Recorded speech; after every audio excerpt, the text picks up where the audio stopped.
Welcome, everybody. Is that everybody?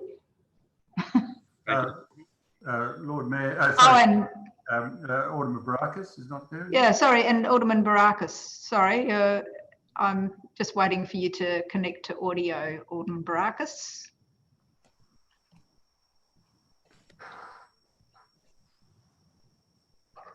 Not quite sure what is happening there.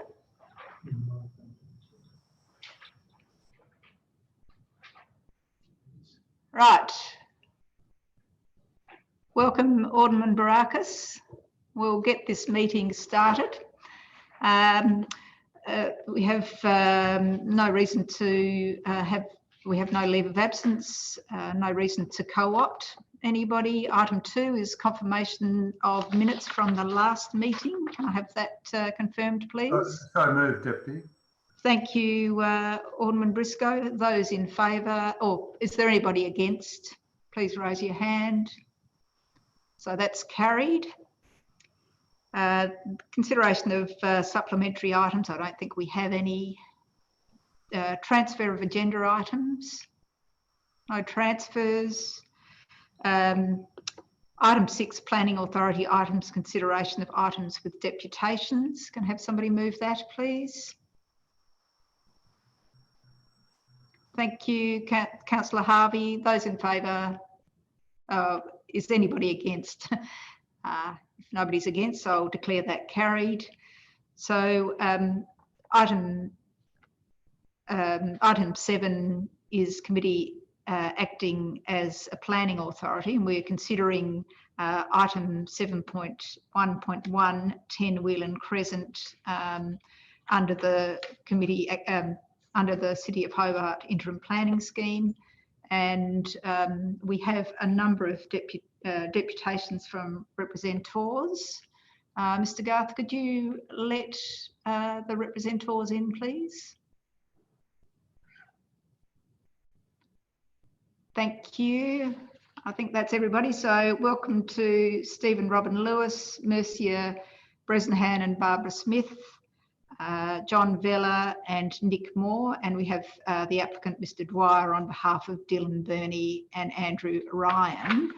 And we'll start with Steve and Robin Lewis. So if you can address the committee with some of your concerns, you have 5 minutes and your time starts now. Thank you. And we'll ask questions after you've spoken.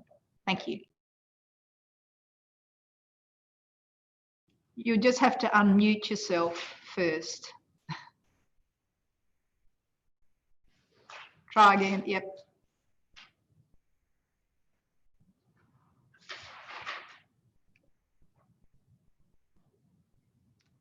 Yeah, keep trying. I don't know if we can unmute you. No. Oh, there you are. Is that better? Oh. Apologies for that. Sorry about that. That's fine. Okay. Ours is an overarching perspective, and we've taken up the suggestion of a collaborative approach that was provided for us from David Banks. So ours is a sort of fairly brief introduction. Our deputation is brief, is general, and in nature touches on issues that have already been raised, but we really appreciate the opportunity to sort of go over some of those briefly. So some of the issues have come up in previous written representations. We've lived in Whelan Crescent since 1984 and have seen a lot of changes in that time, but not one that has caused this much concern. There are current building activities happening in our street, but these have not caused concern, as they don't impact negatively on anybody's quality of life or the heritage values of the surrounding area. The hill where we all abide and where this present development is located is an admired feature of the Hobart suburban landscape. There's homogeneity in the early 20th century houses, a comforting uniformity of materials, roof lines, scale and size. The proposed development erodes the consistency of this housing style. Its incongruity upsets the urban balance which so many residents have sought to maintain over the years with sympathetic changes. The charm of this part of West Hobart lies in the modesty of its houses in their suburban garden settings. And once lost, we fear that it's gone. We have now some brief statements under 3 headings. One is about bulk and scale, one is about character, and one is about environment. In relation to bulk and scale, the rear setback will reduce from 20 to 12 metres, which is beyond the setbacks of adjoining houses. Combined with the blocky design, its elevation and the materials used, the proposal will be visually dominating and overbearing, affecting privacy and amenity. This is despite some changes already made by the developer. The proposed dwelling overwhelms the present 1920s existing dwelling and puts it out of kilter with the footprint of the houses in the street and the wider neighbourhood. Pardon me. It significantly reduces the amount of garden space, which is a feature of the houses in this part of West Hobart. Concerns regarding character. West Hobart is a special and highly valued residential area. It is much loved for its history and its older houses.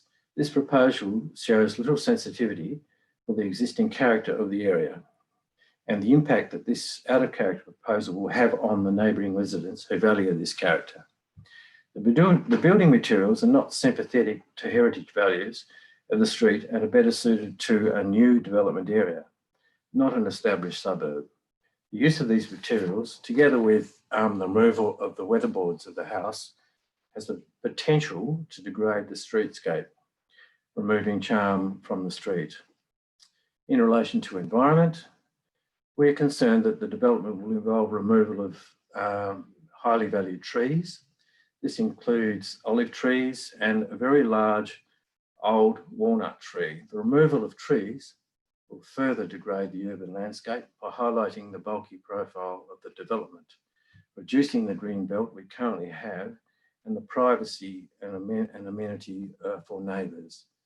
The Hobart City Council notes that the link between trees and greenery and human health and well-being to be important. If we're thinking globally but acting locally about the preservation of trees, where does the constant removal of trees for extensions and developments end up? Over to you, Mercia. I think you are speaking next. Or not questions. Yeah, or if there are any questions. Thank you. I'll throw it to the committee to see if there are any questions of Stephen and Robin. Any questions at this point? No. Okay, so over to you, Mercia.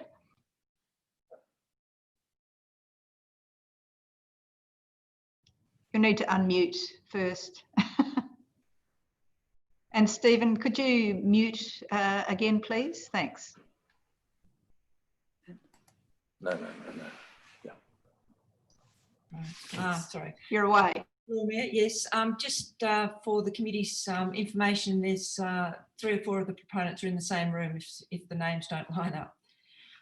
So my name's Mercia Bresnahan and this is Barb Smith, and we live at 13 Corby Avenue, which is directly below and adjacent to 10 Wheeling Crescent. And we have a number of concerns and we appreciate the opportunity of being able to raise them. Already mentioned by Steve and Robin is the actual size, scale, bulk and the building materials proposed for the development, which we agree are not in keeping with the character of the street or the historical West Hobart neighbourhood. Also, the size and scale of the development raises a number of issues for us in relation to overshadowing, the size of the 2 decks, the potential for a jacuzzi as proposed in an earlier DA to be installed later on down the track, potential noise from the decks, and whether in fact this is actually 1 or 2 dwellings. Now, others will speak to those issues in detail later, but I just wanted to assure the committee that we all share these same concerns that have been raised by Steve and Robin and the ones that are subsequently going to follow. But our focus is really on privacy and the fact that on the current plans, there are no trees shown on the drawings. And this suggests that the existing trees will be removed as a part of the development. So for the information of the committee, there are currently olive trees planted all around 3 boundaries of the fence line, plus 1 large walnut tree on the northern boundary, between number 10 Whelan and number 15 Corby, which 15 Corby sits immediately in front of the proposed development. And the trees provide an important and necessary screen for all of the surrounding properties. They provide privacy. They restrict the ability to look directly into the backyards and upstairs rooms of adjoining properties. We ourselves have an upstairs bedroom with a Juliet balcony that would look directly into the balcony of the new development. They provide a natural green belt that is more aesthetically pleasing than a large double-storey building. They provide an acoustic buffer from any noise coming from the outside deck areas, and they provide necessary habitat for the birds that come into the gardens and fly down from Knocklofty. They also contribute to the overall amenity and greenscape of the suburb at a time, as mentioned by Steve, due to our changing climate, we really need to be retaining and planting more trees and not cutting them down.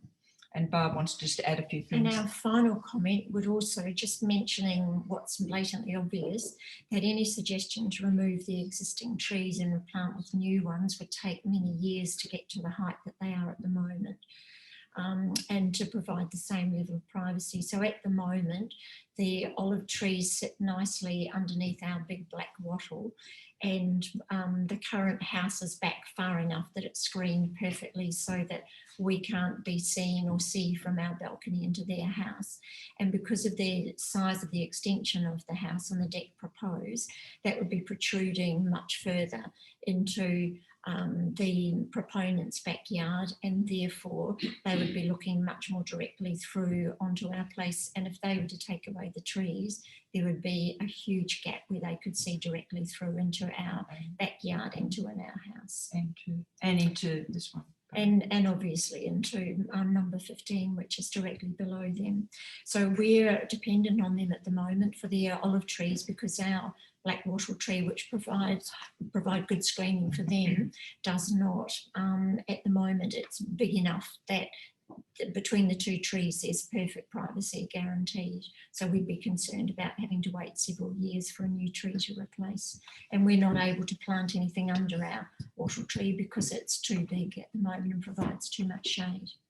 So that was our submission, and we'd like to hand over to Nick. Our request is basically that we want the existing olive trees and the walnut tree to be maintained. That would be our desired position. To lose the trees would be very, very difficult for a number of reasons. Okay. All righty. Thank you very much. Now, are there any questions from committee members at this point? I just have one question to start the ball rolling. I just has there been much discussion with you and the applicant in regard this application, but possibly the previous application? There's been no discussion directly with us about the trees or the development. Or any of the house or the development at all. None of the neighbours have had any discussion been initiated by the proponents. Oh, except for the ones directly either side. I understand on Whelan Street they have, but below, no. Okay, thank you very much. Any further questions? If not, Mr. Vela, is he?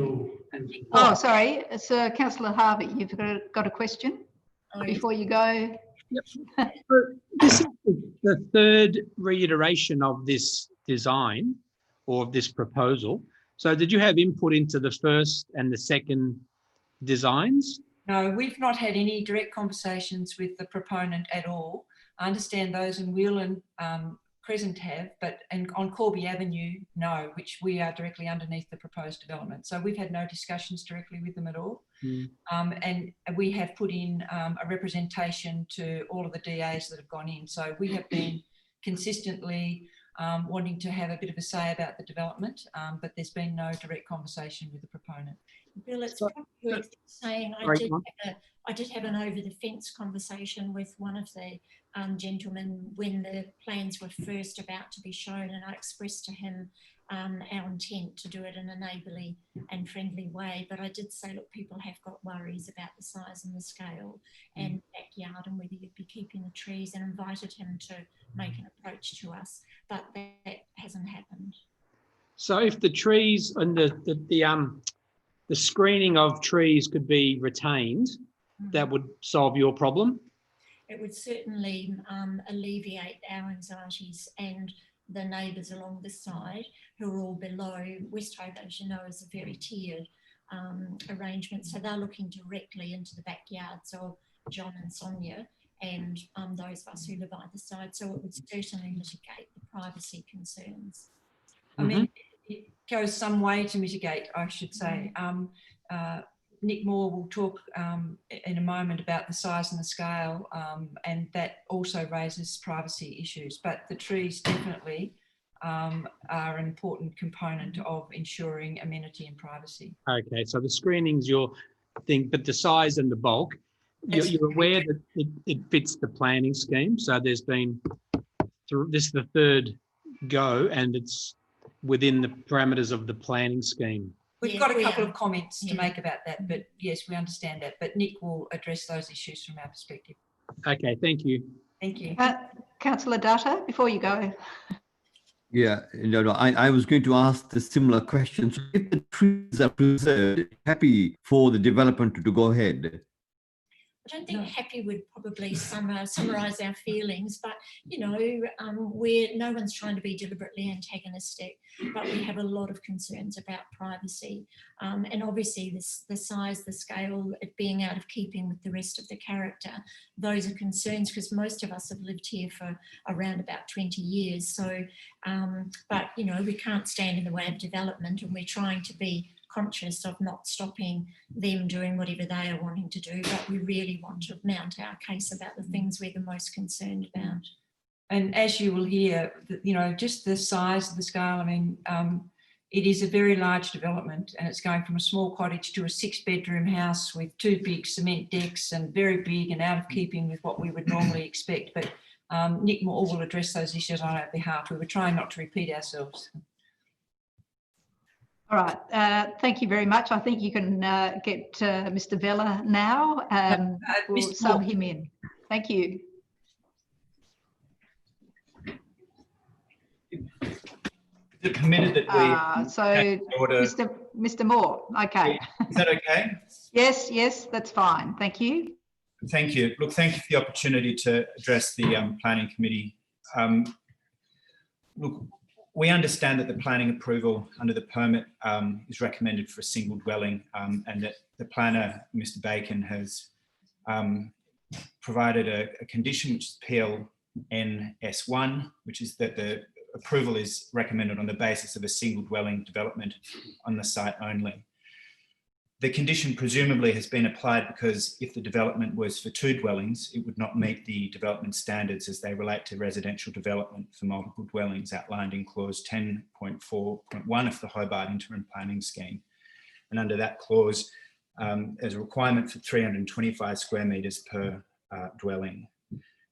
Now, on the phone, when we spoke about it, Mr. Bacon told me that the proposed development was assumed to be a single dwelling because there was only 1 laundry facility shown as part of the development. Without wasting your time in sort of reading chapter and verse of the definitions, the Hobart Interim Planning Scheme has a fairly cut and dry definition of a dwelling, which is a building or a part of a building used as a self-contained residence, and which includes food preparation facilities, a bath or shower, laundry facilities, a toilet and a sink, etc. Now, the planning scheme defines a dwelling ultimately in terms of whether it can be used as a self-contained residence rather than whether it possesses all the features commonly associated with a dwelling. And look, in this case, laundry facilities can be provided by a simple combination washer-dryer unit easily now or later. And the absence of these facilities shouldn't reasonably or logically be capable of qualifying the proposal as 1 dwelling rather than 2, particularly in the presence of features obviously intended to enable the development to be used as 2 dwellings. And those features, in essence, are fairly clearly shown on the plans as being duplication of kitchens, duplications of bedrooms, and duplications of ancillary facilities across the two. And the lower dwelling, as we have identified it as being, has its own independent access. So I suppose the questions, if I may put them to the committee, is does the committee agree with Mr. Bacon that the proposed development is indeed for a single dwelling that cannot be used as two dwellings? And if not, is the committee prepared to grant approval for the development even though the proposal does not meet the acceptable solutions or performance criteria required for the clause to do with density for multiple dwellings? And is the City Planning Committee satisfied that the condition that Mr. Bacon put in his report and proposes will prevent the applicants from using the development in a manner other than as conditioned, despite a clearly demonstrated intent otherwise? There's a second issue, if I may raise briefly. It's to do with the potential for a hot tub. In their first submission, there was a hot tub included. It's been removed in the ultimate plans. In response to the submission, we formed the view that the hot tub would be a terrible idea and have significant impact likely on our amenity throughout the street via noise generated by plant and equipment and people in the tub speaking over the top of the din. Presumably in response to the neighbours' objections, this hot tub has been removed from the current drawings. However, infrastructure remains that would facilitate a hot tub being installed in the future. These include a concrete deck with structural capacity to support the load of a hot tub in circumstances where a timber deck would be far more economical and logical building choice, and also a 2-metre balustrade in the location of the deleted hot tub, which would be required to prevent falls from a hot tub, but otherwise appears to serve no other purpose. And I wanted to ask the City Planning Committee, if I may, does the committee accept our submissions that a hot tub would cause unacceptable impact on the amenity? And in light of what is plainly facilities to enable one to be installed in the future, would the Planning Committee be prepared to condition any approval for development with the express prohibition of a future hot tub or jacuzzi? Because if the drawings as presented suggest the applicants have no intention of installing a hot tub and wouldn't be disadvantaged by such a condition. All right, thanks, Nick. And you did send, I think, to all committee members that deputation and those questions. I'll take them as read rather than asking individually. Do we have any questions of Nick? Councillor Dutyer? Yeah, I have two questions.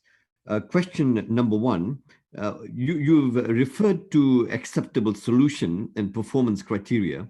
Which particular performance criteria clause are you referring to which the development application does not satisfy? Thank you, Councillor. The acceptable solution under the planning scheme, multiple dwellings must have a site area per dwelling of no less than 325 square metres.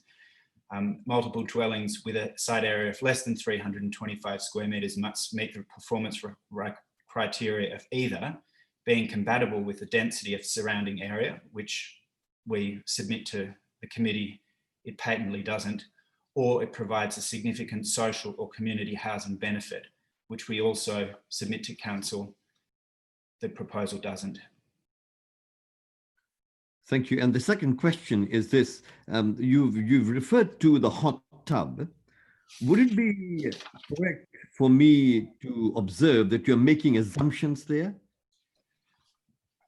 I certainly am, Councillor, but the assumptions are well-founded for the reason that a concrete deck is proposed in circumstances where you would normally see a timber one, but there's also a balustrade that you'll observe on the northwestern end of the second floor balcony, which serves no other purpose. And I should add, I'm an architect. It's a feature you would rarely see for any other reason than to prevent a fall. So I'm certainly making assumptions, but if my assumptions are incorrect and the applicants don't intend to ever install a jacuzzi or a hot tub on their deck, then presumably they would be comfortable if the planning committee were also comfortable with conditioning consent on one being prohibited for the reasons I've outlined.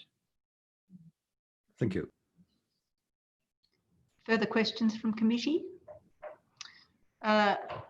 If not, I have a question. Are there any conditions in relation to screening that you feel should be considered, Mr. Moore?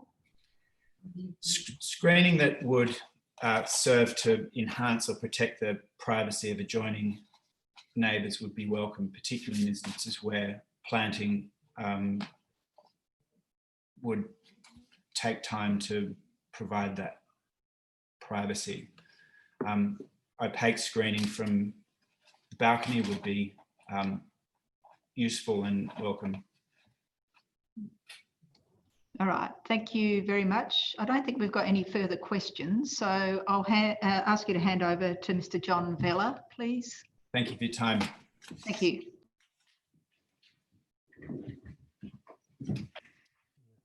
Thank you. Excuse me. Yeah, thanks for the opportunity to present. This is. Hi, my name's Sonia Tasson. I live at 15 Corby Avenue, West Hobart, directly behind number 10 Whelan Crescent. Yeah, and I'm John Vela and I live in the same place. Hi. Hi. We have lived in Corby Avenue for 20 years and we are not opposed to development.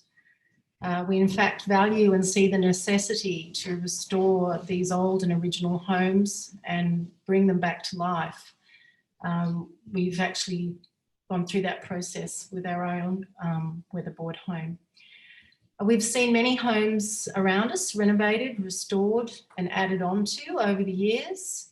All have been conducted with sensitivity and in keeping with what is West Hobart. And one of the reasons we chose to renovate and stay in West Hobart, Corby Avenue, instead of moving was because of the community that we live in and with. It's a very supportive, caring and very aligned group of neighbours. And this is a very special community that is defined, by the shared attributes and the strength of the connections between us. And while we value and welcome connections with our neighbours, we also like and need our own space and our own privacy. A person's home is their sanctuary, and we as a considerate community were quite affronted by the original plans and felt the proposal was not considerate of our community. I guess our main focus and concern at number 15 is the loss of our privacy.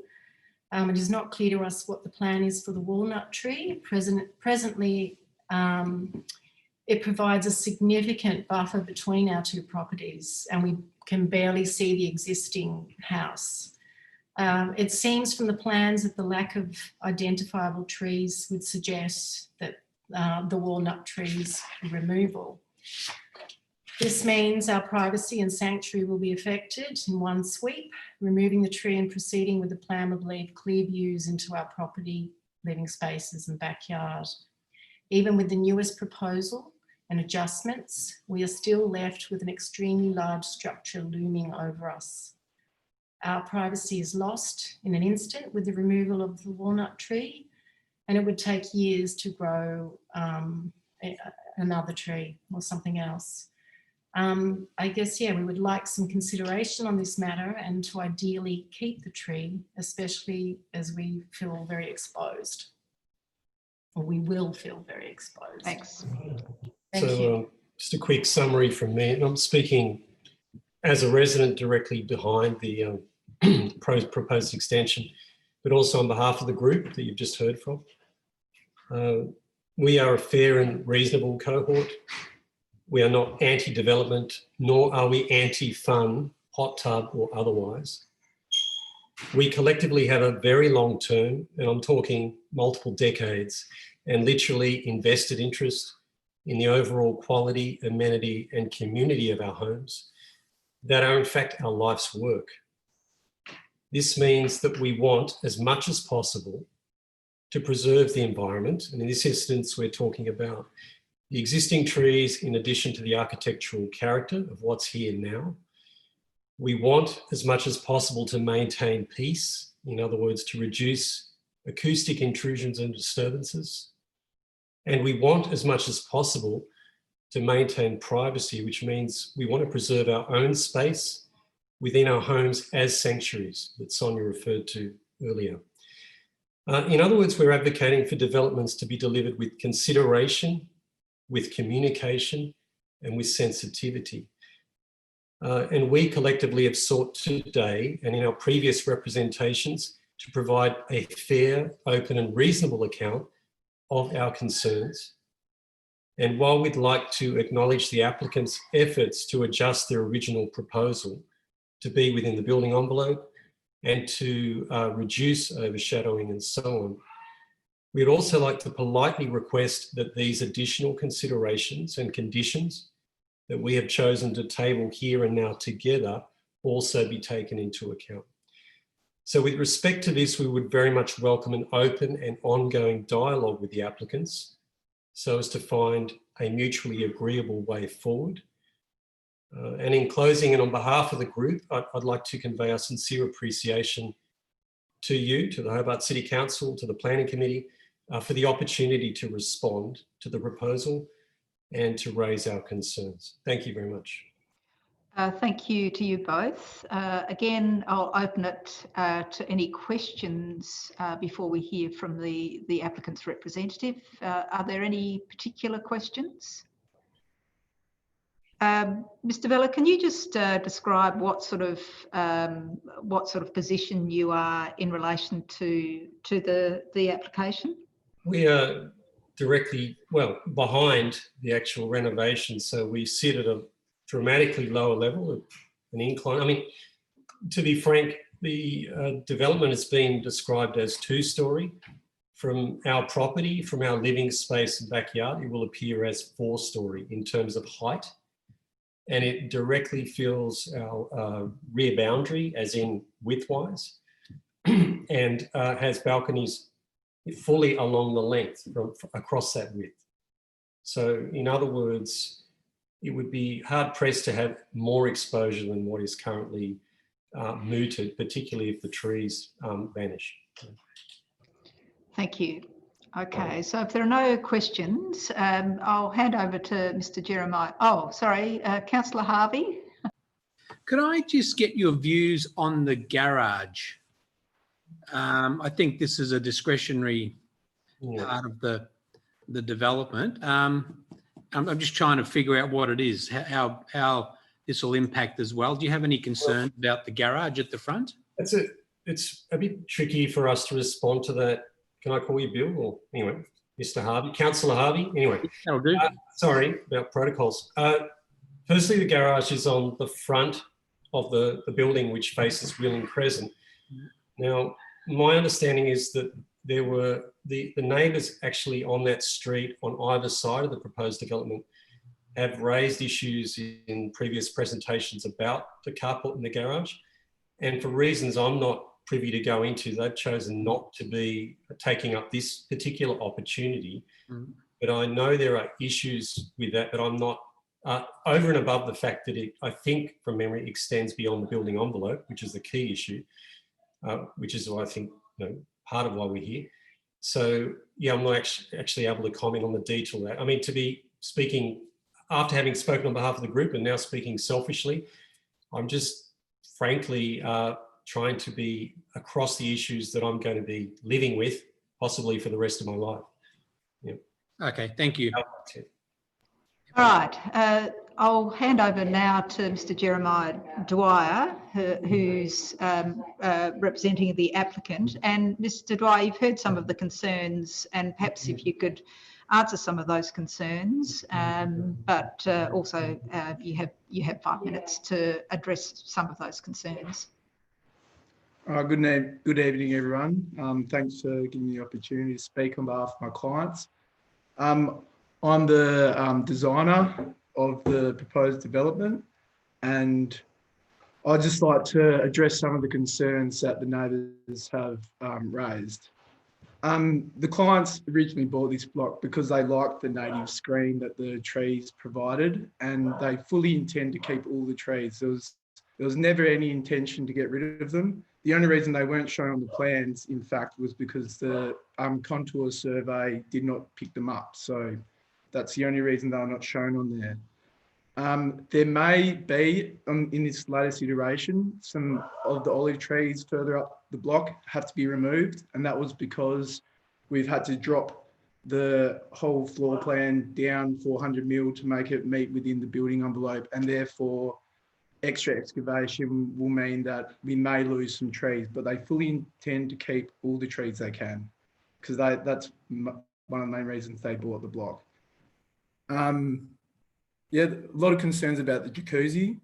That was taken off after the first iteration. The last development application that got knocked back did not include the jacuzzi, and this latest one has not included either. I don't get why they're still asking about that. The concrete deck is not to support a jacuzzi. It's actually, done for a number of reasons. One of them is aesthetics. The cladding on the outside is timber, and to go from timber cladding to a different timber deck cladding was unsightly, so we decided to go with a concrete deck, as well as just prevent dripping downstairs on the deck below to make it sort of like a roof. It's not a 6-bedroom house, it's actually a 4-bedroom house, and the downstairs area that could sort of be self-contained is because my clients, they're actually friends and they're two separate parties, and they want, in the future, if one of them has kids or a wife or something, then they want to be able to have an area where they can sort of have a bit of separate space, but they do not intend to sublet it or anything like that, just to clear that up. As for the aesthetic, like the street view of the house, the extension won't be visible at all from the street. It's way below the street level and blocked by the original house. They don't intend to reclad the house with new fancy claddings. The weatherboards are dilapidated, the roof cladding's dilapidated, and it looks quite unsightly. And all that we propose to do is to reclad it in new weatherboards and new roof cladding the same as existing. Talking about the heritage area of the site, it's not a heritage area. In saying that though, we do want to keep the old cottage look at the front, and in the provisions, they're saying when you are extending off a heritage house, you tend to either try and make it look like the existing house and make it look as heritage as possible, or make it a clear break and obviously different. And that's what we've done here. We were sort of thinking along the heritage lines. That's about all I have to say about that in terms of wattle tree staying. And the wattle tree is staying. And the one thing I would like to point out though, that the only reason that we're here tonight is because the carport enacted a discretionary application. If there was no carport, which we are proposing to provide some off-street car parking, take some of the cars off the street, because it's a massive problem on Wheel in Crescent. But if that carport wasn't there, then it wouldn't even be up for discussion and it would have been approved. So I'd just like that to be taken into consideration as well. And that's it. Thank you. All right. Thanks, Mr. Dwyer. Does the committee have any questions of Mr. Dwyer? Councillor Dutta. Thank you. Just one question for clarification. So do I understand clearly that the olive tree and the walnut tree will not be taken down? There are a number of olive trees running up each boundary, and where the extension is coming out, because we're dropping it down and have to build some retaining walls, we may, in construction course, damage like maybe 4 of the trees maximum on the top side of the block. but all the ones down towards the rear boundary, they're going to remain. Every single tree that can remain will remain. Just a follow-up question. So I take it then that the intention is there to retain it. Is that right? Just the intention? Yeah, the clients, there's been massive concerns about the privacy. The clients obviously want privacy from the neighbouring dwellings as well. So they fully intend to keep all the trees they possibly can. Thank you. Councillor Harvey. Yeah, thanks, Chair. Would it be possible for you and your clients to invite the neighbours over to look at the backyard so they can get a perspective on what potential trees might be removed and how much screening will be retained? So it appears that the proponents or whoever, yourself included, haven't consulted thoroughly with the neighbours, and this is always an issue with development applications. So is there any way you could potentially remediate that issue by inviting the neighbours to come in and discuss the facts of the matter in the backyard? Thanks, Councillor Harvey. The clients and myself included, we've had multiple meetings with number 8 and number 12. We've had like 6 meetings, I think, with them. And that's why they're not here tonight, because we've addressed all their concerns. The planner in charge suggested that we speak with these 2 parties initially because they had the, the most legitimate concern. And I feel, and the trees were discussed with those parties. And I think the fact that they're not here tonight shows that we have remediated and we've put their minds at ease. But yeah, the clients, I'm with them now, and they are very open to having everyone up to come and see and talk about what trees we'll keep and et cetera, et cetera. Mm-hmm. I just think it sounds like your clients live in a very community-centred neighbourhood, and I think that would be a valuable exercise so that the neighbours do feel that their voices have been heard by the proponents and their views have been respected. So I'm hoping that that might alleviate the fears we've got tonight, but this will probably happen after the fact here because we've got to make a decision tonight on this issue. So it's a tough one. It does go to full council. It does go to full council? Yes, okay. next Monday. All right, that's great, Chairman. So there's a chance to reconsider my decision tonight. So if you could arrange that during the week and discuss it with the neighbours, it'd make our life and our decision-making process much easier if we've got a clear understanding of what the neighbours are seeking, and if that can be accommodated, then when this goes to council next Monday, it'd make the decision-making process much easier. Thank you. Sure thing. Happy to organise that. Thank you. Are there any further questions? No, I just have a question just in relation to the transparency of screening on the deck. What is proposed or what's acceptable to you and your clients? On which side are you referring to, or all sides? Well, I'm really thinking about the rear side, but we're talking about the deck, so all sides would be good. What is your intention?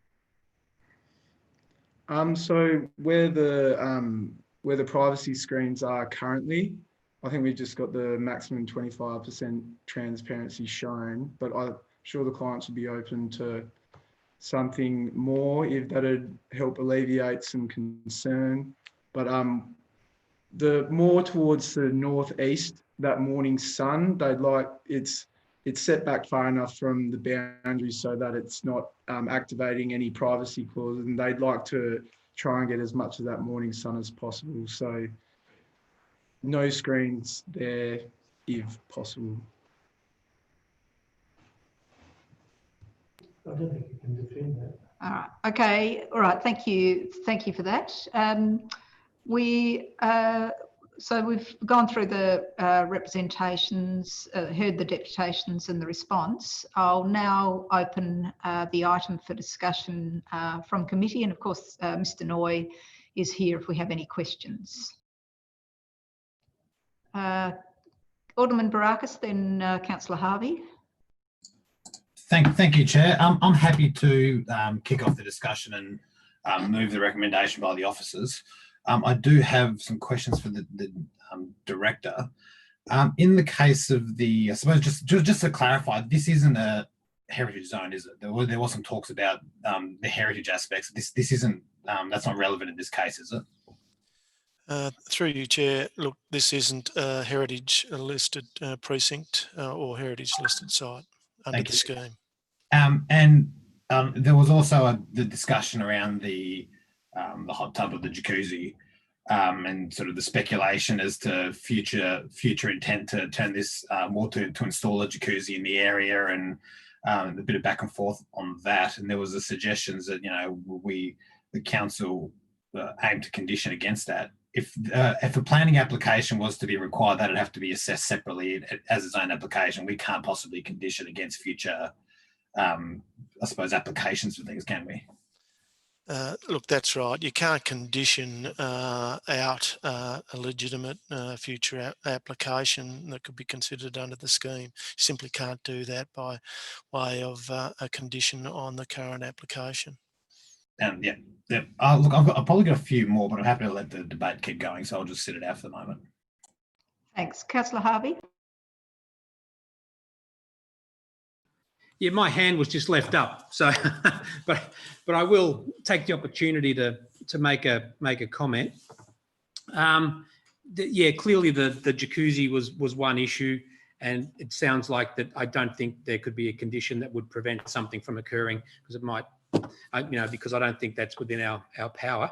With regard to it becoming 2 dwellings, would that need a further development application to you? Through you, Chairman, to the Director? Look, it would depend on the nature of the application or the changes that were being proposed. There is scope for an ancillary dwelling to be part of a single dwelling. So we'd need to consider the specifics of any future application. And that would also apply to an Airbnb proposal as well, that would be future development application. Yeah, look, if it was an Airbnb, there'd be a change of use as a result, and that would require a separate planning application. Thank you, thank you, Director. Alderman Briscoe. Thank you, Chair. Just a question to the Director. Is that okay? Can you hear me? Go ahead, yes. Thank you. Is it like the applicant has just told us that they intend to keep as many trees as possible? Is it because we haven't got any control over that as a condition, have we?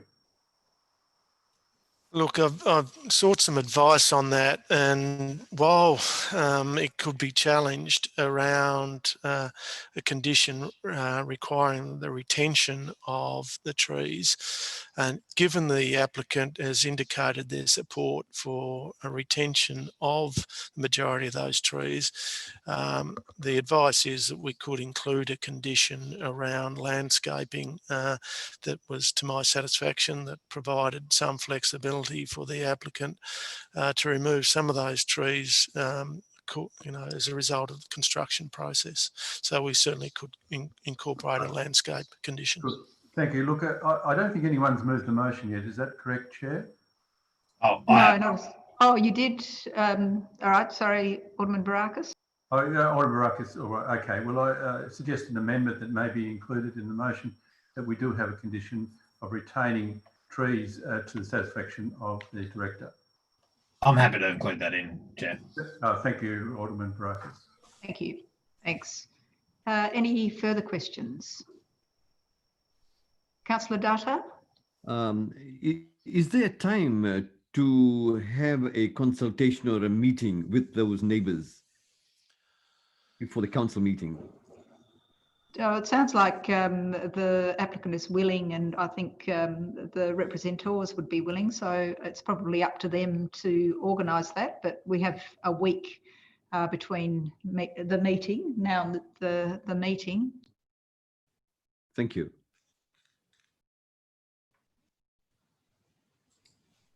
Alderman Barakis, did you have something else to say? Yeah, just another question for the director. Thanks, Chair. There was also a bit of talk about a few things that didn't seem to be listed as discretionary issues on this application, such as the privacy and a few other things. Just I suppose for the purposes of any further debate that goes on during this, we're only looking at a couple of particular things that are discretionary here in this case. Is that correct? And privacy, I don't think is one of them. Yeah, look, there are discretions around the building envelope, and they are triggered by the carport at the front of the property. In fact, if these proposals were separated, there was a separate application for the rear extension, then from the carport, then the rear extension would be permitted and we would be obliged to approve the application as proposed. So it's the carport that triggers the discretion. We've got to consider the performance criteria for the building envelope on all of the proposal, including the rear extension. That assessment has been done, and the officers are confident that the proposal, including the rear extension, satisfies those performance criteria and should be approved. Alderman Briscoe, did you have something else to say? Just very briefly, Deputy Lord Mayor, Chair. Look, I think I get the general feeling of the representatives that they're not against the development as such. It's just these concerns that it appears may have been addressed by the applicant. So look, I'll be supporting Alderman Barakis's motion. If the applicant and the representatives can get together with a meeting before next Monday, I think the council meeting's next Monday, and inform us of any outcome or whether they're satisfied that the applicant and the representatives have come to an agreement, then that will be conveyed to us, and if necessary we could change if we have an approval tonight, we could change a recommendation for approval tonight, we could change it at the council meeting. So that's all I ask the representatives and the applicants to get together, and if there is any changes that they wish us to have with the consent of the applicant, I'm pretty sure that we would include it. Thanks. Thank you. And I think if we can, if we need to facilitate that, then it's probably best to speak to Mr. Banks, David Banks. I just have a question to you, Director, in relation to what Mr. Moore has suggested with this ancillary dwelling. Is that is his assertion something that we should be considering? Well, no. The applicant has lodged the application as a single dwelling, and that's what council would be, or committee and council would be approving. They have not applied for an ancillary dwelling. There is not a duplication of kitchens. There's not a duplication of laundry facilities, and that's what the definition allows for in a single dwelling scenario. So I think the officers have included that precautionary condition, so there's no confusion as to what council is approving. All right, thank you. And just to summarise, I think this discussion has been really important to hear the views of representatives. We haven't heard from direct neighbours from Will and Crescent, but there are obvious concerns with neighbours on the rear boundaries. So I appreciate both what they have presented and how they've presented. I really appreciate how organised they were. This is obviously a special part of Hobart, which they have a lot of investment in. as neighbours. And as Councillor Harvey has said, it would be good to think that there is good relationship with those who have vested interest in the neighbourhood. And I too am comforted by that discussion that should ensue between now and next Monday, and look forward to hearing how that goes. I think that there is little from a planning scheme perspective that we can do. We've conditioned that the trees remain, and we've heard from the applicant's representative that those boundary trees, or as many as possible, will be retained. And I think that would actually be an asset to having trees to overlook when you're looking down across Corby Avenue. So I think there are benefit apart from those amenity benefits to the neighbourhood. So if there's no further discussion, I'll put Alderman Barakas's motion with that amendment relating to landscaping. Is there any dissent from that motion? I take it you don't have your hand up, Alderman Briscoe?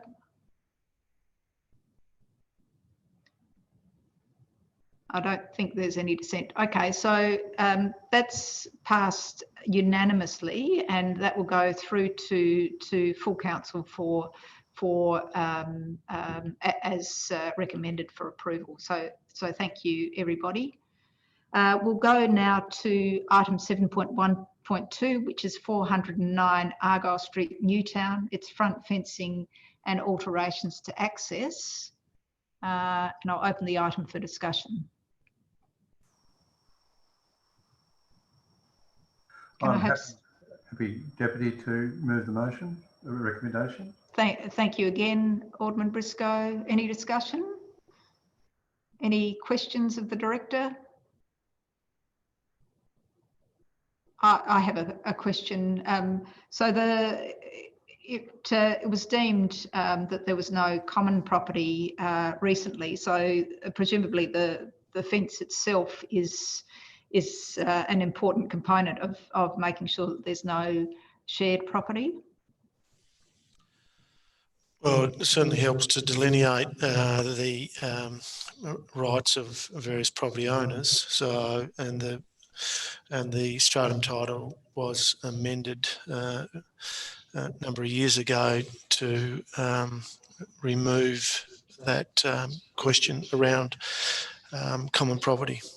Okay, and the access to the visitor car parking, is that compromised with this fence? Not legally or practically from the officer's perspective. All right, thank you.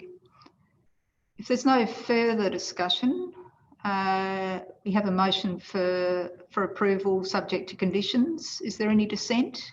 If there's no dissent, I'll declare that carried unanimously. We move now to 7.1.3, which is 32 DeWitt Street, Battery Point partial demolition, alterations and extension. And we have the recommendation before us is for refusal. I'll open the item for discussion.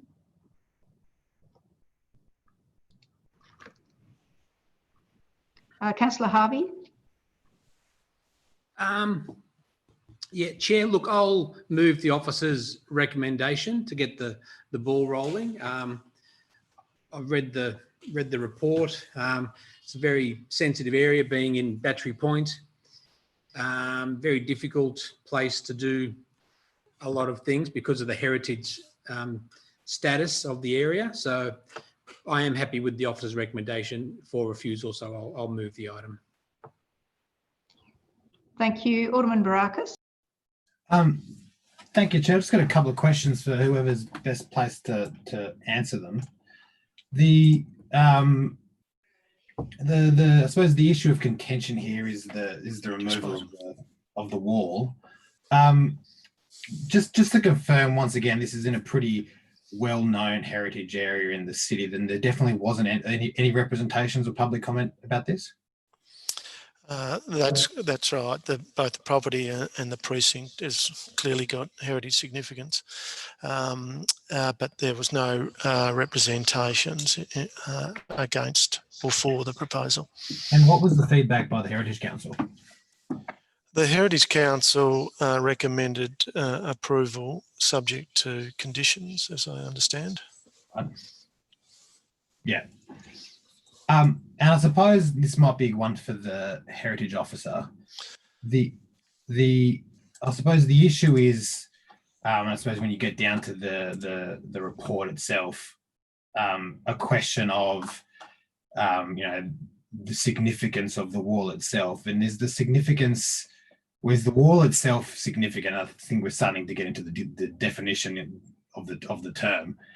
Is it significant beyond just being of a certain age, or is there any actual significance to this? Because it does seem it's an internal wall that I don't think is going to affect anybody's, access to the heritage views of the area or the feel of the area or what have you. It's an internal wall. So I'm just curious as to how we're looking at the term significant and how we're considering this wall to be significant. Mr. Booth? Yeah. Thank you, Chair. So the significance really stems from the fact that whilst it's at the moment an internal wall, originally it was part of the external part of the building.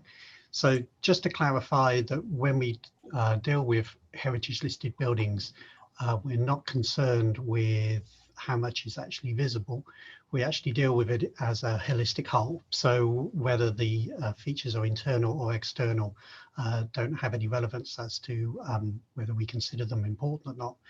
The reason why this particular section of wall was considered significant is that it represents essentially the extent of the original part of the building. Everything that goes beyond that is more recent additions and extensions, and it was felt that the actual portion of the wall allows you to understand exactly where the original part of the building started, and everything beyond that is new. So it essentially acts as an understanding for anybody within those internal spaces to be able to appreciate when you're in the older parts of the building and when you're transversing through to the newer parts of the building. Right. Thank you for that. Chair, look, I might actually foreshadow and test the council and foreshadow alternative motion. I understand, Director, that there was conditions prepared for the situation of a motion to approve with appropriate conditions. Look, this does feel a little bit, Chair, like Groundhog Day, where we've got another application that has zero public input, zero public opposition, which I think is extremely relevant given how predisposed I think many in the community and heritage groups are to speaking out on times where they think important heritage is being removed or affected or destroyed. I think we've all seen that pretty regularly, and these groups want to be quite vocal on this, and good on them. But I suppose that we are getting to the point where I suppose we can all have different interpretations of the word significant, and I'll take on board the interpretation by Mr. Booth. But on one hand, we've got what's effectively it is a heritage listed building, but the extension's already there. I don't think the wall in any way significantly detracts from the heritage nature of the building itself. And I suppose obviously the Heritage Council agrees with that with the suggested recommendations and conditions. This really is starting to come down to, I suppose, a debate between, especially when there's zero public opposition to this, when there's going to be zero impact on amenity or or any visible significant impact on the heritage nature of the area, where we are really starting to talk about the property rights of the owner and what they can and can't do on their own property. I understand we have checks and balances, but we're talking about something that's going to affect nobody other than the owner of the house themselves.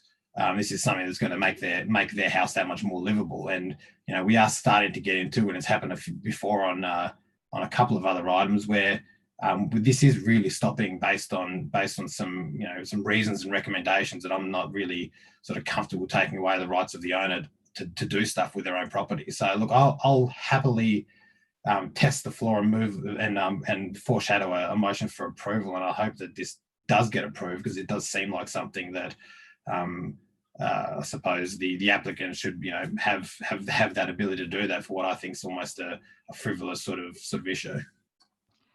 Thank you, Alderman Barakis. Councillor Harvey. Yeah, thanks, Chair. I think Alderman Barakis and probably all of the councillors need to do a workshop on what actually heritage conservation means. There's interpretations. We have it in the planning scheme for a reason, and it's not an additional thing that's a pain. It's part of the planning scheme. And what we've got here is a situation where the internal fabric of a heritage building could be altered for all time. And what that does, it changes the way a building was perceived to function at the time. And it leads to a level of facadism that I've always rejected, where you don't actually know what the original intent of a building was because there's nothing left. All you have is the front wall. So I think we need to actually look at why we have these planning conditions, these heritage clauses, these heritage things in the planning scheme. So actually understand how we make decisions and how our officers are making decisions, because it's not random, it's not frivolous, and that's a really poor term to apply to the heritage of Hobart. We know that Battery Point is one of the most historical suburbs in Australia. And over time, that original intent of that suburb, the way it functioned, the way it operated, will change. And if you do things in the right way, you can always get your way with a development. However, you've got to look at and work with the heritage of a building. So to discount it and just say, well, let's knock it all down and we can do what we want because it's our point of order, Chair. That's not what was asserted, and that's actually that's what you said. You said we were breaching their property rights. That is not at all what I said. You were talking about their property. I'll just rule on that point of order. Look, I take your point. I don't think it's a point of order, but just continue on, Councillor Harvey, and please stick to the. Yep. So I'll support the officer's recommendation because I think I understand what it means to protect heritage, and it's not just about waiting for someone to object to something, because nobody will object to something that's occurring internally. And they don't normally come to council most of the time unless it's in a heritage precinct where heritage conditions are really tight, such as in Battery Point. So that's why it's before us. It's not about whether people complain and lodge a representation. It's about the zone that it's in. Thank you, Councillor Coates. Thank you, Deputy Mayor. Look, just I guess adding to the discussion and to take up a point that Councillor Harvey's raised about the facadism. I mean, that's what the reality of what we deal with in Hobart is. I mean, you walk around the city, you see the number of buildings where, appropriately so, have deliberately kept the look and feel of the building. I mean, you walk down a new development now, or the old one at Myer, the new one at Moe Street, you can see what they've kept the beautiful facades. That's exactly what we want to keep. To my mind, it's telling in this case that the Heritage Council hasn't raised concerns and objections to this proposal. I mean,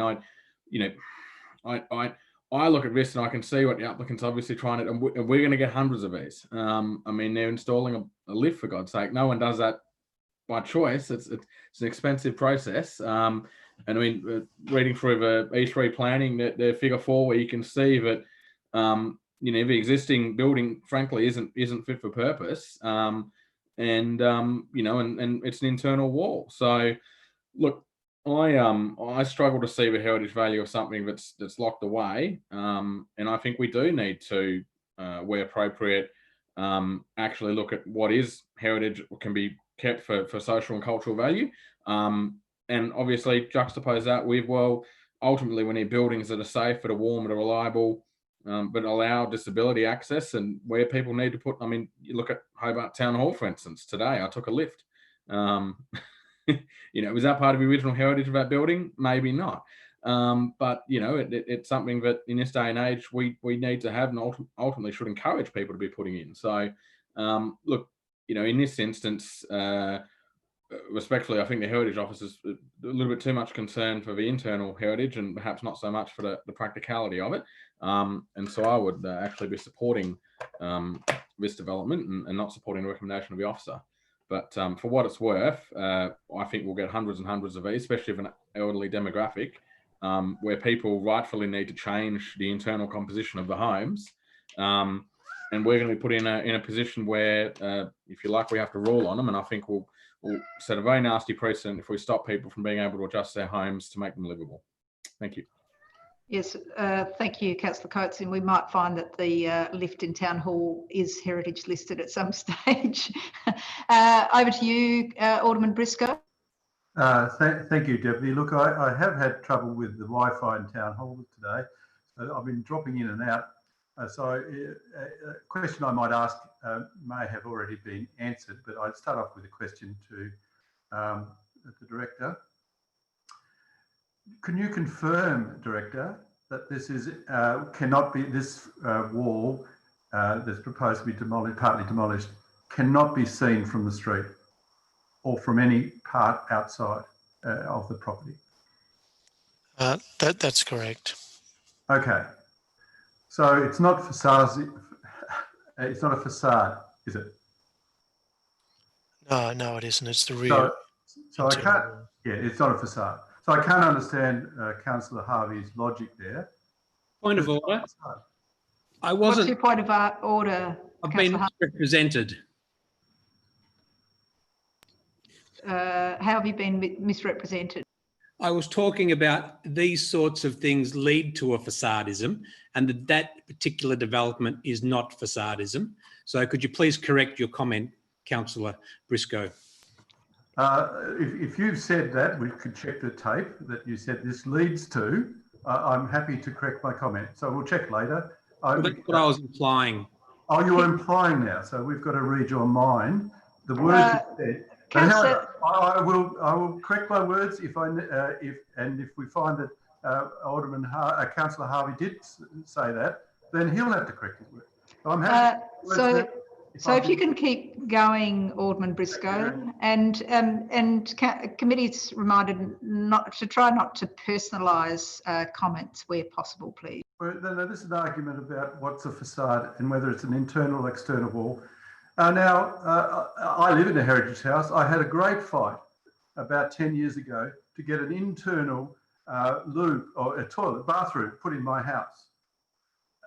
And my argument at the point is, if we don't put an internal bathroom, the 200-year-old house, which is in great condition now, will never be used. No one will want to live there. So it's the same argument. The extension of a very crowded living area by putting removing part of a heritage wall, putting in a lift, to me, makes sure that heritage, the external heritage, is protected. I would suggest that if you went round Battery Point now, what appears to be workmen's houses, cottages, you walk straight into them, and they're often been redeveloped so they live in the modern world. For most people, Battery Point, the heritage is the external appearance of the house. To me, when I walk around Battery Point, you're looking at the external appearance of the house. And I'd say this minor demolition of some original wall has no effect on that heritage of that beautiful suburb. And I think if we fall in a ditch over these small things, then when a real heritage thing comes along, then we look like we are arguing about small things when we should be arguing about big things. This is not a demolition of a heritage house. And I recall about 15 years ago, 2 1840 cottages in Argyle Street were demolished. And I was the only one who voted against it, and the Green members of the council at the time voted for it. So that was... Thanks, Alderman Briscoe. I'm allowed to have an argument, general things as well. because that when we're looking at a general argument, then apply it to this specific example. There are no objections to this development. There are no objections. We all know Battery Point people are very precious about their heritage. So I think we probably should look at policies, Alderman Barakis and I are working on a notice of motion to remove this conflict we have all the time with the Heritage Council and our planning scheme. And I think at some stage we've got to consider a policy that if the Heritage Council, or particularly these internal renovations, happen, then we wouldn't object on heritage grounds. So I would plead to the people of this committee and council that supporting Alderman Barakis's foreshadowed motion is the way to go. This is not downplaying the advice we've got from our heritage officers, but it puts the community view, and that's why we have a committee and also a council to probably see the sensible, common sense view of the community. Thank you. Thanks. Alderman Barakis, did you have other comments? Your hand's raised. I did. Or questions? Well, yeah, not a question. Look, I feel like I need to respond to some of the comments put by Councillor Harvey.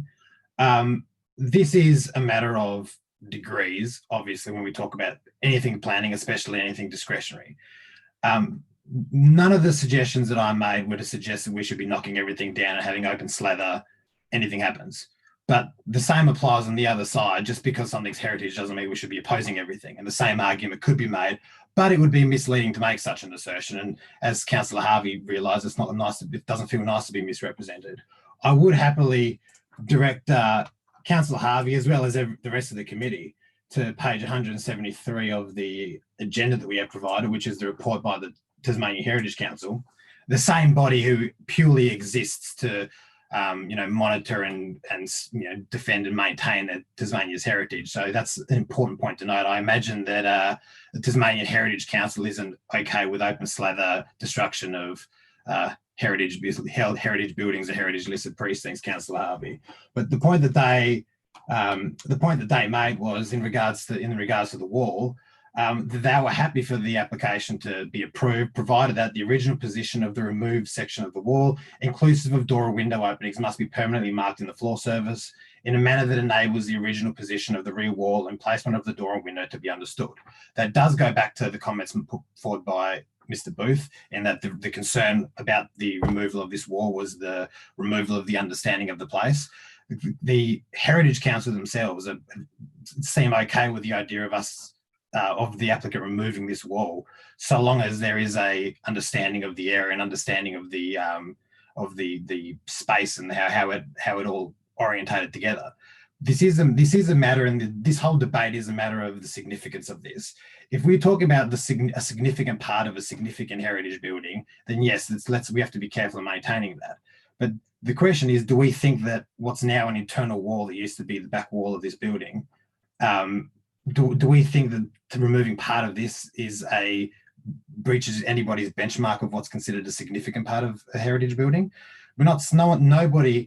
Nobody tonight has suggested, aside from Councillor Harvey, that anybody is talking about removing or demolishing entire heritage buildings because of the property rights of the owner. That's an absurd statement to make. I thought it was quite offensive, and like Councillor Harvey said, it doesn't feel... Alderman Barakis, yep. I'd appreciate you not saying that it's an absurd comment, so I'd like you to retract that, please. The allegation made against me was absurd. That you're saying that's an absurd comment. Oh, look, for the purpose of continuing the debate, I'm happy to retract that. But it was a misleading comment. Now, look, this very much does come down to, when we talk about such small levels of significance, it does come down to the issues of the property owner's rights. This is something that is going to maintain the livability of what is a heritage building for years to come. Like Alderman Briscoe said, you do have to do things to modernise these buildings to let them remain livable. Otherwise, they're not going to be maintained. So we are talking about the sliding scale of what's significant, what's practical, what can we do to keep these buildings going and keep these buildings places that people actually want to live in. And ultimately, what can we do that, you know, allows the owner of a property or the owner of a building to do what they want to do with a property, whilst in keeping with all the relevant checks and balances that we have. But ultimately, it's a discretionary thing, which is the reason why it's in front of us right now. And it's up to us that we issue, not use our discretion, exercise our discretion and exercise our common sense. And frankly, I'm not sure that this recommendation or the motion put forward by Councillor Harvey does that. Thank you, Alderman Barakis. Alderman Barakis, if you can try and temper your comments and try not to make them so that they sound like they're putting somebody else down. I'd really appreciate. I'd appreciate that. Happy to take that on board, but that should apply consistently to everybody here. Well, I try and be as fair as possible, Alderman Barakis. Now to Councillor Dutton. This chair appears to be a constant issue. The issue me here is a difference of opinion from the Heritage Council versus the Hobart City Council Heritage Officer. Now, the question that I want to put to the officer or to the director is this. Again, the same question I asked, are they using the same act or are they using different acts? And they're therefore under different criteria come to different conclusions. Mr. Noy. Yes, as previously explained, the council officers need to consider this application against the Hobart Interim Planning Scheme. That scheme has a code and a number of set criteria, fairly extensive criteria around heritage values. That's not the case necessarily with the Heritage Council. They are controlled by a separate act. They're not controlled by the provisions of the planning scheme. So it's the officers are determining the application against the planning scheme, not like the Heritage Council. Thank you very much. So may I comment, Chair? Go ahead. For me, there are two or three issues that stands out. One is that we have constantly used the Heritage Council decision versus the Hobart City Council Heritage Officer. Now, it's been very clearly, again, been demarcated that we use two separate rules. And to me, it is very similar to when we're making decisions about a development application. Once we use the acceptable solution and it fails, we bring it to the performance criteria, we can't then go back to the acceptable solution, but must at all times look at the performance criteria to make our judgment. Similarly, I am tied today, not because of the points made, I'm tied in within myself saying that I have to view this application under the code and the criteria that's there. Using that, I have difficulty to agree with the Heritage Council, even though I think some of the other elected members have made some very valid and good points. But our hands are tied for me here because the rules I'm using allows me to look at the application under those terms. Point number two is this, that there has been comments made about representations and objections. Again, that is very true. For me to make a decision is not based on 500 people who object or no one objects. And again, go back to my claim that I am guided here to make the decision under the code. And under the code and the criteria that I use, I have difficulty with it. And I go along with the recommendations that made. And therefore, that needs to be changed. What we are guided by and the rules we've got to use makes it difficult for me to go otherwise. Thank you. All right, thank you. I have a couple of questions myself. Director, perhaps can you explain the heritage provisions that we're considering? Yeah, look, these provisions currently, and I appreciate the concerns raised by elected members that you have one entity, heritage expert entity, making a determination to support the application, and our own heritage officers coming to a different conclusion. And I understand the concerns that are raised in relation to that, and that conflict is proposed to be resolved in some way as part of the new statewide scheme, compliance scheme, in that any Tasmanian Heritage listed property will only be determined for the purposes of the heritage values by the Heritage Council, Tasmanian Heritage Council, and won't be determined by council officers. So those matters, that conflict will no longer exist as part of a statewide compliance scheme. But as has been alluded to earlier, the current system allows both the Heritage Council to make a determination under its Act, and for Council to make a determination on those heritage issues under its own code under the Hobart Interim Planning Scheme. And you're required to consider both aspects. Thank you. And I have a question for you, Mr. Booth. We have this application before us, and that's what is before us. Was there any a positive discussion about where the placement might be with the removal of this particular point of concern at the rear of the building? Yes, Chair, we did contact the applicants to express our concerns solely with regards to the wall and not to any other aspect of the proposal, seeking a potential way whereby we could limit the actual impact.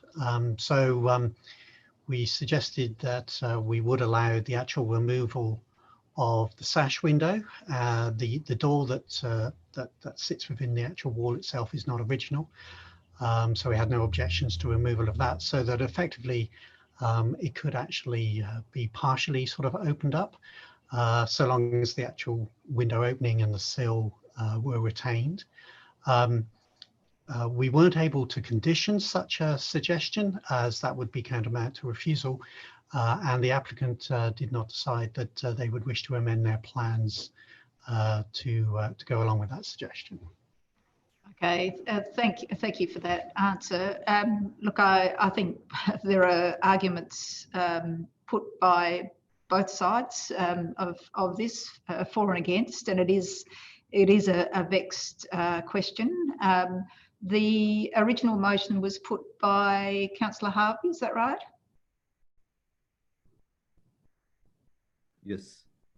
Yes, I'm supporting the officers. I've moved the officers' recommendation. Right. Thank you. Okay, so I think we're going to have a split vote. So I'll go around the room for the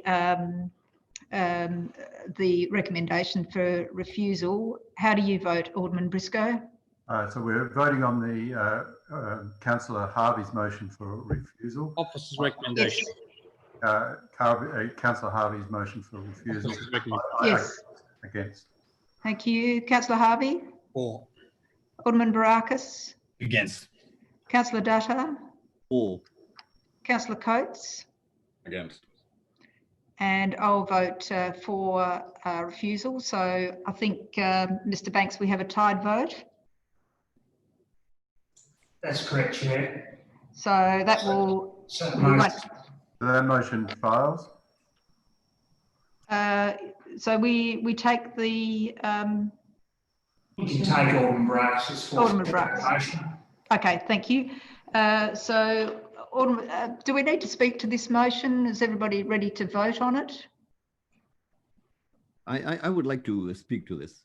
Thank you. Yeah, just want to make a comment. I think you know, the other alternative points that have been made, I think they're very valid, but I'm so conflicted because of the rules that I'm governed with. And I think that's my difficulty. But I think there's some very valid points that we need to take into consideration. Thank you. Likewise. Okay, so we'll go. Did you want to speak to Alderman Briscoe? Yes, please. Look, the situation is that the director has pointed out that a change of rules will mean the Heritage Council will be considering such developments alone when the new scheme comes in. So in the spirit of that, we have a discretion here to approve this, considering the Heritage Council has given approval with conditions. The other thing is that if this recommendation is split again at Council, and I'm looking into the future, it may be that Councillor Dyer or Councillor Harvey or myself, Deputy, might change your mind. We are putting the applicant into a situation where they have to spend money to appeal. And I think that is a valid consideration, seeing there were no community representations against. Now, sometimes we can be in an abstract world where our decisions, we're not interested in what costs people. We're sometimes interested in what appeals cost from the Hobart City Council point of view. But I think in this case, where we have the discretion to approve something, there's no representations against.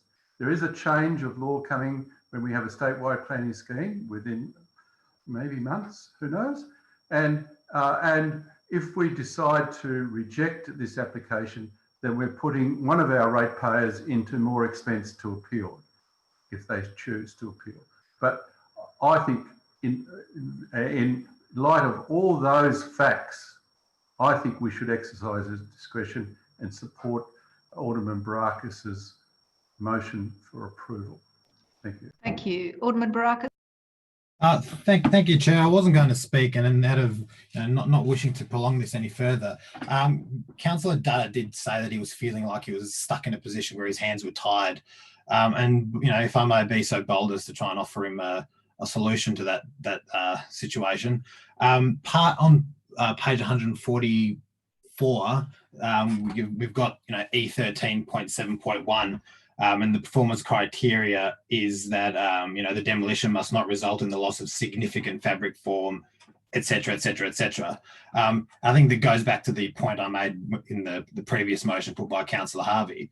The discretion here, which I've chosen to exercise, and Councillor Dyer might also choose to exercise, is what his considerations are of the significance of the wall. If you don't believe the wall has a high significance, then there's discretion, a valid discretion to approve. And if you do think it is significant, then you would side with the officers' recommendations and the arguments put forward by the officers. So ultimately, it does come down to the interpretation of how significant you think the wall is.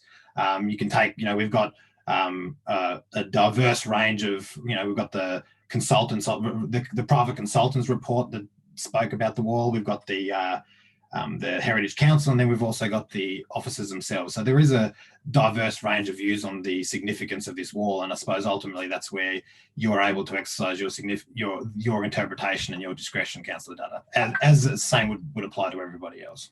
Thank you. Councillor Dyer, did you want to say anything? And we'll take to a vote after that. Just a comment with regards to the comments that have been made by Alderman Barakas, is that I will do so, but for this vote, I will take it the other way around and I will read it. And if I have to change my mind, I will do so at the council. Thank you. Okay, so I'll put the vote and go around the table, the virtual table. Alderman Briscoe, how do you vote? This is the motion of Alderman Barakas for approval. Yes. I support. Thank you. Councillor Harvey? No. Alderman Barakas? Yes. Councillor Dyer?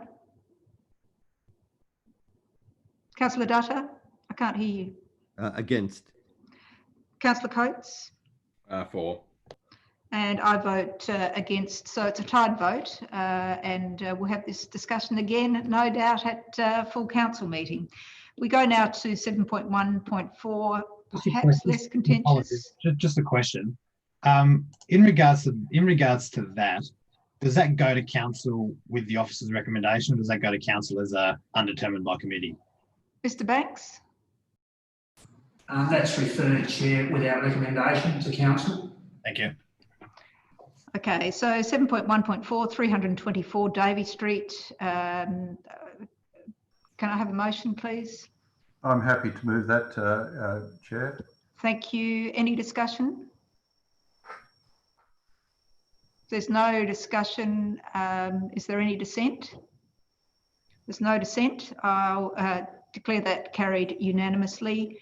7.1.5, 22 Byron Street, the outbuilding, which is a retrospective application. Can I have a motion, please? Happy to move that, Chair. Who was that? That was Alderman Baracus. Oh, thank you, Alderman Baracus. Sorry, I wasn't sure where the voice was coming from. Okay, any questions in relation to this? I have one. Director, the issue of glare was brought up from the roof. Is there any way that we can condition that or make it less glary? Look, the roof is already a dark colour-bond colour, so it's not easy to make that material any less glary than given its tone. It might be that we could include an advice clause that looks at some sort of landscape screening at the rear between the building and the back fence as a general advice clause to consider some landscape screening in that location. Alderman Baracus, would you be okay to add that as an advice clause?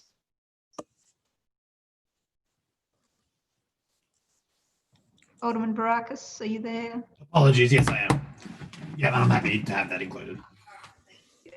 Thank you. Any further discussion? Alderman Briscoe? Thank you, Chair. Look, just a question from the Director. I thought there was a change in rules a few years ago, perhaps a couple of years ago, where sheds were exempt from planning approval. Why wasn't this one exempt? This is a shed within a heritage location, so it's the Heritage Code picks up such a structure and right. must be considered against that code.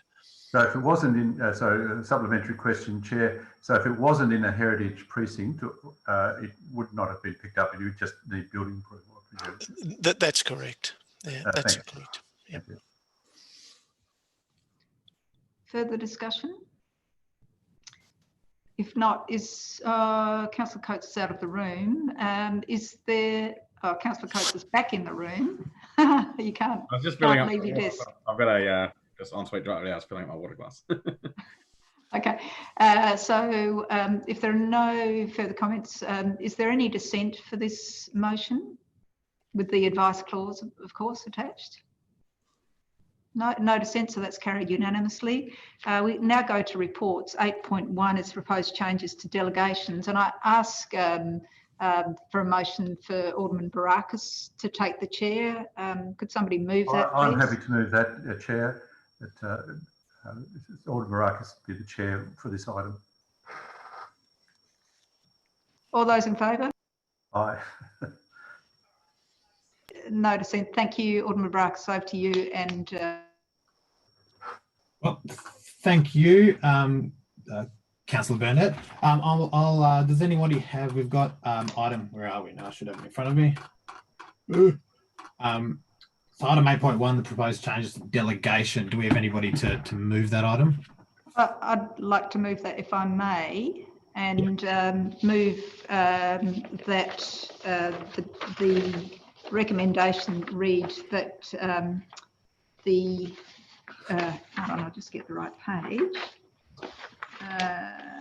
That the council delegate the functions and powers detailed in attachment C to this report. So that's the suggestions that I've put forward. And if I could speak to that, I'm sorry that at the last council meeting when I was going to speak to this, I felt quite ill at the time.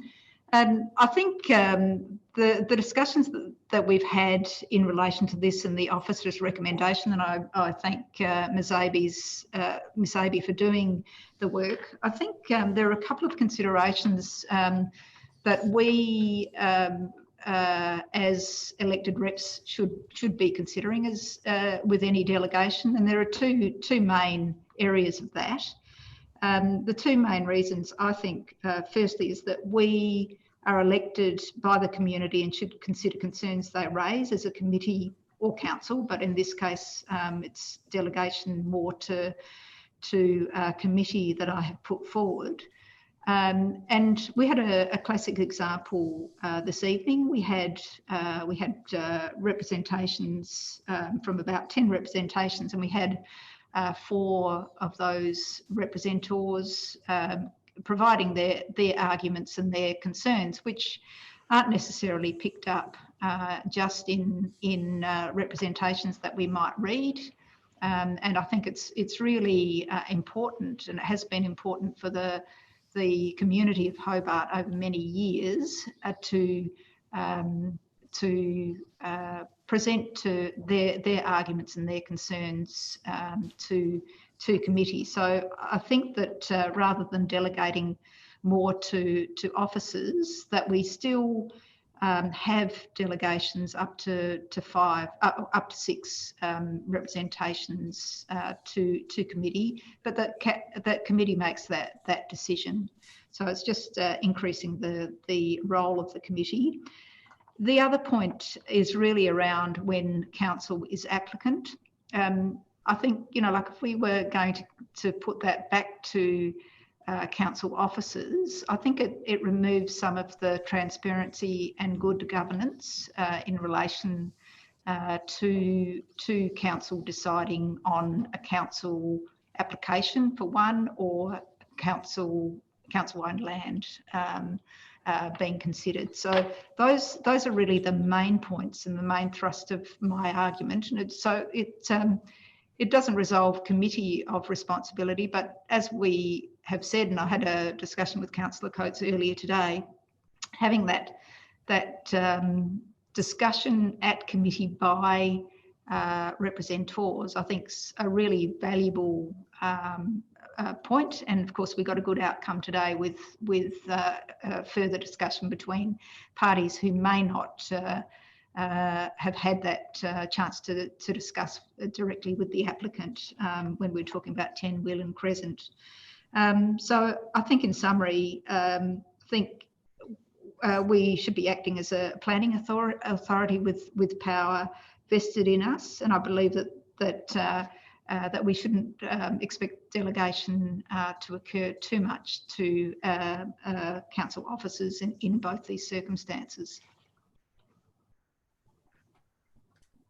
Acting Chair. So thank you, Councillor Burnett. I believe Alderman Briscoe. Thank you. Look, I don't disagree with the principles that Deputy just mentioned, but we, under the officer's recommendations for the delegations, if I'm right, and I'll ask a question in a moment, we always have the right to call in a application. Would that be correct, Director, under your original recommendation? Yeah, that's correct. That right would carry through from the current delegations. Yep. Thank you. And the second thing is, today, if we, as the Deputy Burnett has just mentioned, there were 10 representations at least. Therefore, it would have come before committee anyway. So I don't think that was a very good example. If it was only one representative and we had saw it today because it was a refusal, I think it would have been a stronger argument. So I'm leaning towards the reason why these delegations have been suggested by the officers is to increase the efficiency of planning applications. So people will have more certainty in a way, and the time that people have to wait, applicants have to wait around to see whether their developments have been refused or are approved is less, or less certainly approved is less. So at the moment I am tending towards supporting the original officer's recommendation. Now I don't quite know how I do that, whether I foreshadow a motion or just have an amendment, the motion that we amend Councillor Burnett's motion to return to the officer's recommendation. Perhaps I'm guided by the acting chair.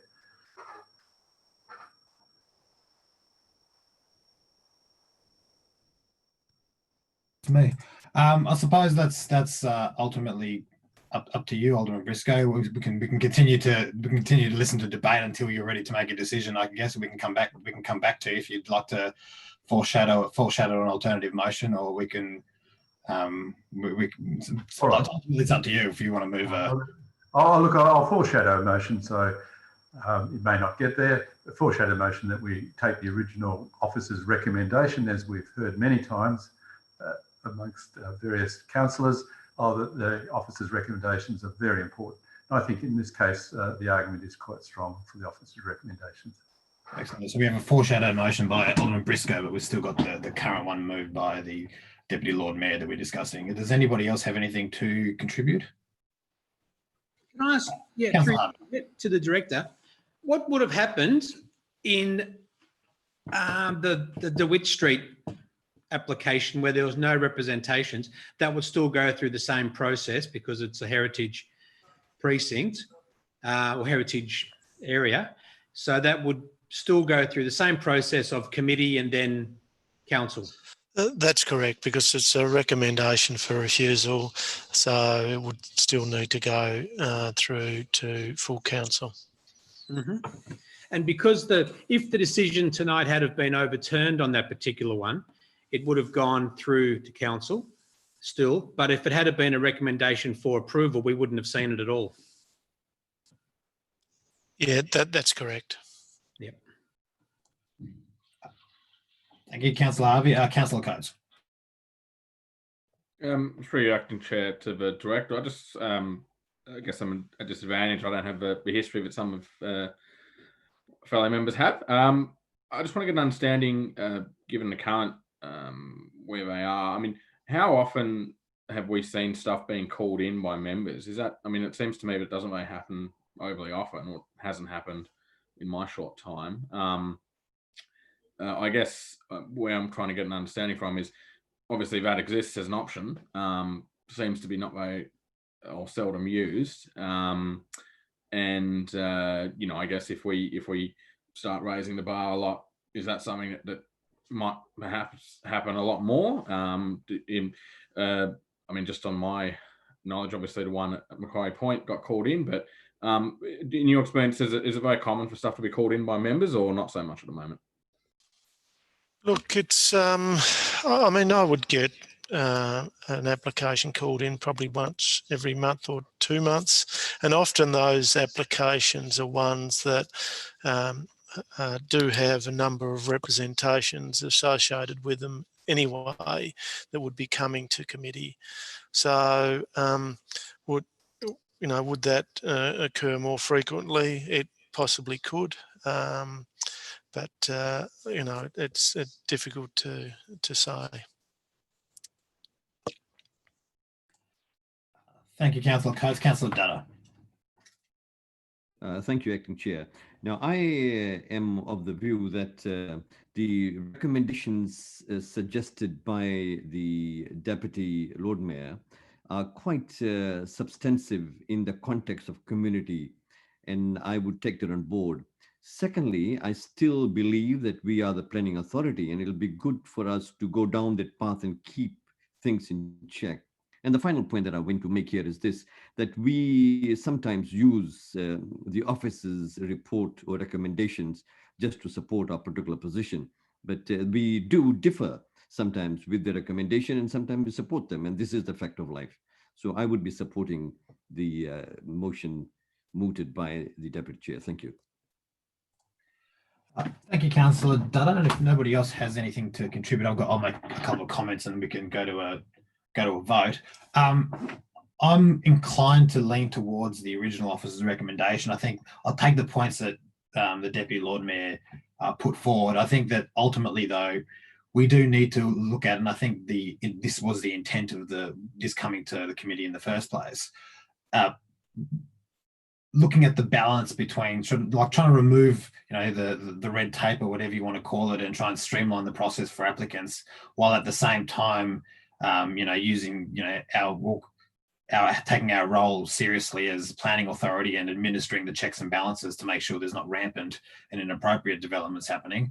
And as, ultimately in our position as elected members on the planning authority, exercising our role as both, the community representative in this role as well. I think, ultimately, we do see numerous occasions, some items where people even sort of wonder, why is this even here really? It seems like a very, very open and shut case, very non-controversial, very, seems like something that could just have been one and done, and we can, focus on the sort of more heated or more complicated or more contentious items. And ultimately, I think if there are individual situations where something is set for officer delegation, like we've seen in items in the past, every councillor and every alderman will still have the ability to call forward items if they are worried that this is going to slip past without the proper oversight. I do think that the recommendations put by the officers in this case better reflect the balance of us trying to streamline things whilst maintaining our checks and balances. So I'm inclined to support the foreshadowed motion by Alderman Briscoe. But if nobody else has anything to add, I'm happy to put this to a vote now. So I imagine there might be some dissent on this, but so we'll go through the names, and bear with me if I don't do this in the right order or anything, because I don't have the list in front of me. Deputy Lord Mayor, how do you vote? For. Councillor Harvey, how do you vote? For. Alderman Briscoe? Against. Councillor Dutta? For. Councillor Coates? Against. And I am against, so that makes it a tied vote, I believe. That's correct, Chair. That's lost, so you can take the foreshadowed motion. Okay, so we have the foreshadowed motion moved by Alderman Briscoe. Did you want to add or contribute anything else to this, Alderman Briscoe? No, I think we've got to make a decision tonight, because you recall that all this stuff came up when I think it was the Lord Mayor wanted to determine all the planning decisions at a full council meeting rather than going through a planning committee. So I think the suggestions the officers have come up with good. We can try. Look, delegations can be given or taken away. So we could look at it in a year's time, seeing how it's going. I think we're into 2 hours, aren't we, into this meeting, and we haven't got a big agenda. So another reason why we shouldn't be considering small things, which is fences and carpets and things like that. I think the officers are quite capable of dealing with those things without intervention of, at least in this case, six elected members and full council. So I support the recommendations by the officers. Thank you, Alderman Briscoe, and obviously Councillor, or the Deputy Lord Mayor, sorry, has her hand up. Thank you, Chair. Look, I strongly vote against this motion. Look, I believe that we are trading our responsibilities as elected representatives, and I wonder if this undermines our position as a planning authority to delegate so much of the responsibility. I think that having a committee discussion, and as I did say, I did have this discussion with Councillor Coates today, having a robust discussion at committee, I think really fleshes out some of the concerns that we have. So I won't be supporting this. Thank you, Deputy Lord Mayor. Is there any other comments or contributions? If not, we'll put it to a vote, and I imagine this one will be contested again. So we'll start with the Deputy Lord Mayor. How do you vote? Against. Councillor Harvey? For. Alderman Briscoe? For the motion. Councillor Dyer. Against. Councillor Coates. For. And I vote for. So do we need a recording of that vote, or is that just passed as is? That's passed 4 votes to 2, Chair. Okay, thank you very much. And I think that concludes my role as Chair, and I'll pass back to the Deputy Lord Mayor. Thank you. We go now to 8.2, visitor accommodation mapping, 1st of January to the 30th of June. Did you want to make any comments, Director? No, I think the plan is fairly self-explanatory. It's likely that there has been conversion of some of the previously approved visitor accommodations back to a permanent dwelling, given the current restriction of travel interstate and international. So while there are a lot of dots on that plan, I suspect that, as I indicated, it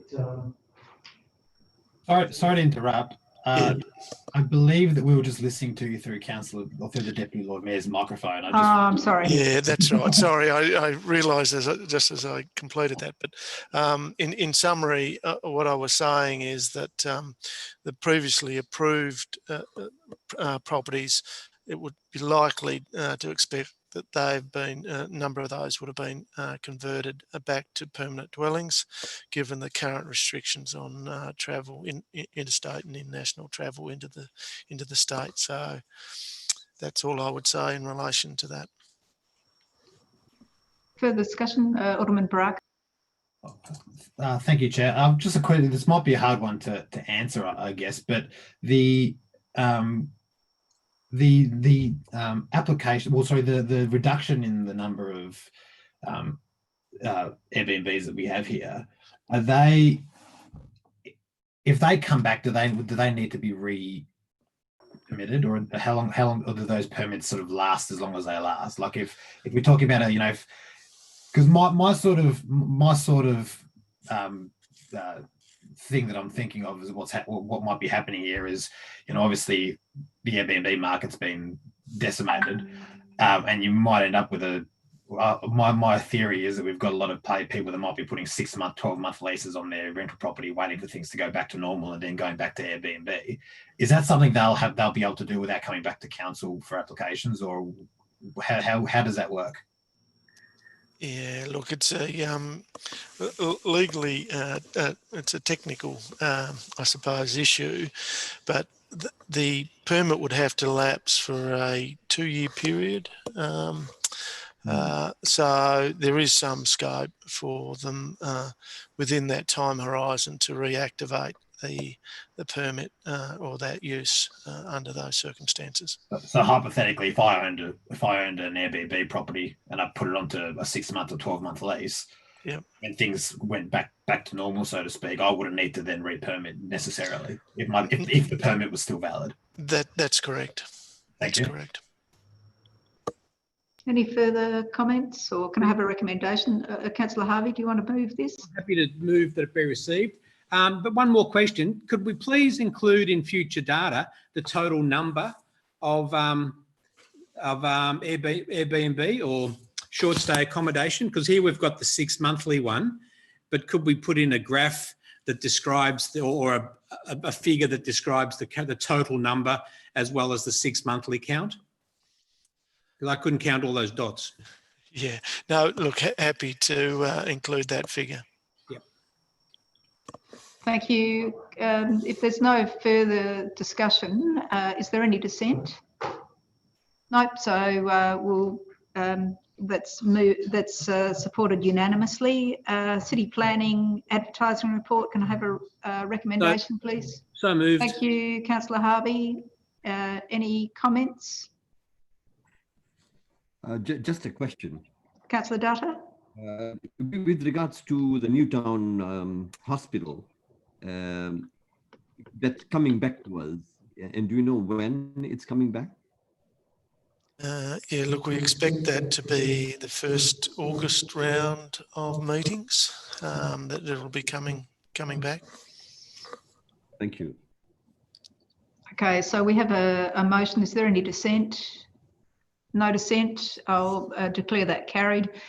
8.4 is delegated decisions report. Can I have somebody move that? Happy to move that, Chair. Thanks, Alderman Briscoe. Any comments or dissent? If not, I'll declare that carried. Item 9 is the committee action status report. Can I have a motion, please, Councillor Dutta? Thank you. Thank you. Any comments? Any dissent? If not, I'll declare that carried, that it's received and noted. Item 10 is responses to questions without notice, and we've got one from me in relation to tied decisions. Can I have that received and noted? Happy to move that. Thank you, Alderman Barakis. Any dissent from that? If not, I declare that carried. Item 11 is questions without notice. Any questions without notice? Lord Mayor, yes. Yes. Okay, just a question, an update of the extra information. Has the extra information required by the council for the cable car company's application been received, or is imminently being received? I've worded it very crudely there. Can we have an update of where we are with the cable car, Mount Wellington cable car application? Mr. Noy? Yes, we have not received the further information request, and there will be a further a response to Alderman Dutta's question without notice at the next, which is a related question to this at the next committee meeting. So in short, no, we have not received any of the further information requested.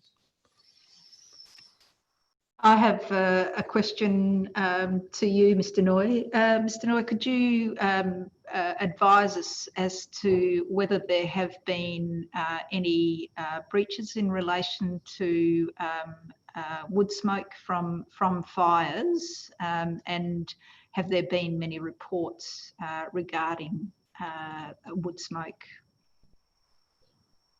I'll take that question on notice. Thank you. Lord. Any further questions?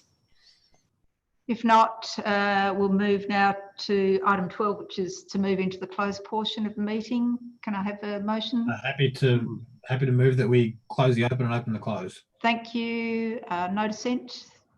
No dissent. Declare this